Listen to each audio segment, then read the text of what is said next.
جس کے مالکان کروڑوں اربوں کا ٹیکس دیتے ہیں، کیا ان کو بھی سیکورٹی کلیئرنس کی اس طرح کی ضرورت ہوتی ہے؟ تو بہرحال ہم ان شاء اللہ تعالیٰ ہمارے لیے یہ کوئی نئی جنگ نہیں ہے.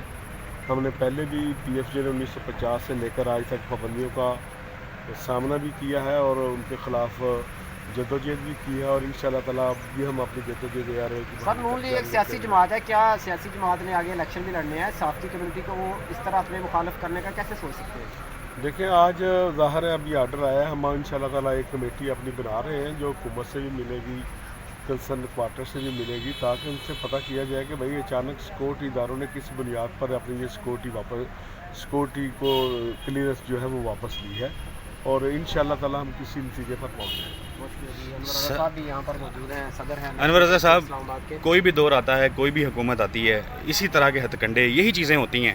تحریک انصاف کا دور تھا تو آپ کے سامنے چیزیں ہوتی رہیں، آپ لوگ تب بھی احتجاج ہی کر رہے تھے، صحافی آج بھی احتجاج کر رہے ہیں. آج کا یہ جو اے آر وائی کا واقعہ ہے یہ کتنا افسوسناک ہے، اس پہ کیا کہیں گے؟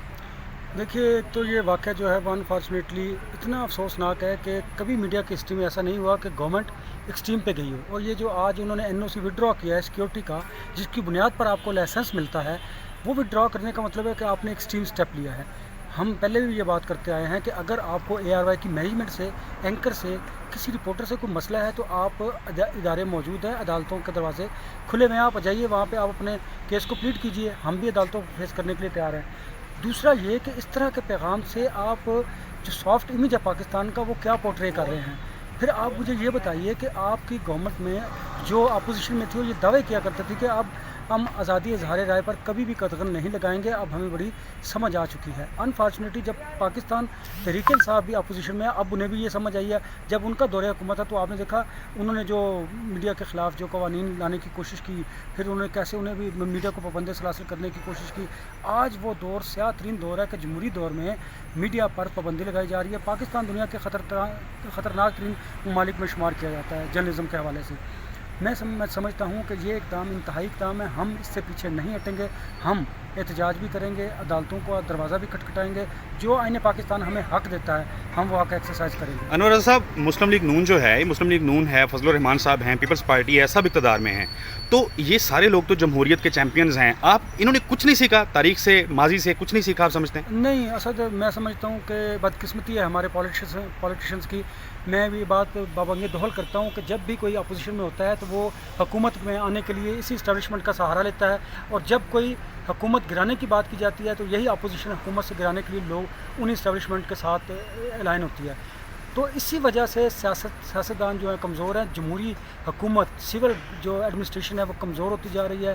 جمہوریت اور جو سول حکومت کا کمزور ہونے سے ادارے کمزور ہو رہے ہیں، اور اس کمزوری کا آج واضح مثال، زندہ مثال یہ ہے کہ اے آر وائی کا لائسنس کس طرح اس کو سسپینڈ کیا گیا. اور اسد آپ کو پتہ ہے کہ انہوں نے اپلیکیشن دی ہوئی تھی رینیول کی، اب انہیں ایک بہانہ مل گیا ٹیکنیکلی کہ آپ کی تو سیکیورٹی وڈرا کر لی گئی ہے، این او سی آپ کا سسپینڈ کر دیا گیا ہے، اسی بنیاد پر آپ کو رینیول بھی نہیں مل سکتی. یہ طریقے ہوتے ہیں آرم ٹوسٹنگ کے. ہمیں بھی پتہ یہ سب کچھ کہاں سے کیوں کر ہو رہا ہے. ہم اب بھی یہی کہتے ہیں کہ آپ کے ان اقدامات سے جو محبت ہے عوام کے دلوں میں آپ کی وہ کم ہوگی، نفرت بڑھے گی، ادارے کمزور ہوں گے. اس کمزوری کو ختم کرنے کے لیے دیکھیے یہ انا کا مسئلہ نہیں ہے، یہ پاکستان کی بقا کا مسئلہ ہے، پاکستان کے اداروں کی بات ہے. اگر آپ نے اداروں کو مستحکم کرنا ہے تو پھر آپ کو اپنی انا کو ایک طرف رکھنا ہوگا. ٹھیک ہے، اگر سیاستدان ایک دوسرے کو نیچا دکھانے کے لیے اسٹیبلشمنٹ کا سہارا لیتے رہیں گے تو پھر اس میں کیا آ رہا ہے مجھے بتائیے کہ آپ سیاست میں ان کے کردار کو مان لیجئے. اب بھی تو اب در پردہ یہی کچھ ہو رہا ہے نا، پھر ذرا آپ سامنے آ کے کر دیجئے. تو میں سمجھتا ہوں کہ ہمیں کوئی نہ کوئی لائن ڈرا کرنی پڑے گی، ہمیں ایک دوسرے کی حدود کو کراس نہیں کرنا پڑے گا. وقت آ گیا ہے کہ ہمیں اس ملک کے لیے سخت فیصلے کرنے ہیں. انور بھائی، بظاہر یہ لگ رہا ہے کہ جو حکومت ہے یہ بھی کسی دوسرے کی آڑ میں میڈیا ہاؤسز جو مخالفین ہیں یا جو ان کے اوپر تنقید کرتے ہیں ان کی آواز دبا رہی ہے. آپ ایک لمبے عرصے سے، طویل عرصے سے صحافت کر رہے ہیں، آپ مختلف پروگرامز میں جاتے ہیں، آپ روز بات کر رہے ہوتے ہیں، ہم آپ کو دیکھ رہے ہوتے ہیں، نیشنل پریس کلب کے آپ صدر ہیں. ظاہر ہے سارا آپ سے زیادہ کوئی نہیں جانتا. آپ یہ بتائیں، آپ کا دل مانتا ہے کہ اے آر وائی جو ہے وہ ملک دشمن چینل ہے؟ دیکھیے اسد، میں لاجیکل بات کروں گا. اگر یہ ملک دشمن چینل ہے تو پھر مجھے بتائیے ہمارے جو سیکیورٹی کے ادارے ہیں وہ کہاں پر ہیں؟